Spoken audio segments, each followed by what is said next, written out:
So yun, good morning mga kabakyard, mga ka-followers. So ngayong araw maglalagay tayo ng magmamarking tayo ng ating mga alagang mga sisiw. So bakit ba tayo nagmamarkings mga ka-followers, mga kabakyard? So yun, para ma-identify natin kung sino-sino ang magkakapatid. So dito, pag nagmamarkings tayo, pag nagmamarking ako ng aking mga sisiw, pag sila ay naka-range na, open range na. So yun, ang ginagamit ko lang dito mga ka-backyard is yung nylon cable tie. Ito yung ilalagay natin doon sa legs nila, yung parang leg band.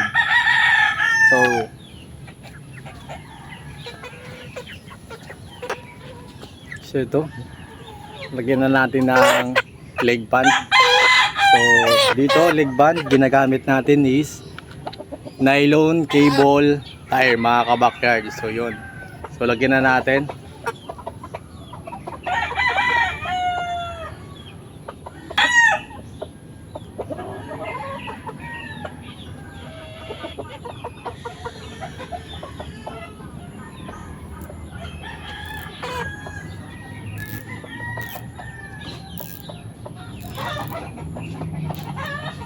Yun, nalagay na natin mga ka-backyard. So wag lang natin siyang higpitan. So nalak na natin and then guntingan na natin yung sobra. And then pwede ko na siyang bitawan mga ka-backyard. Yun, open range na siya.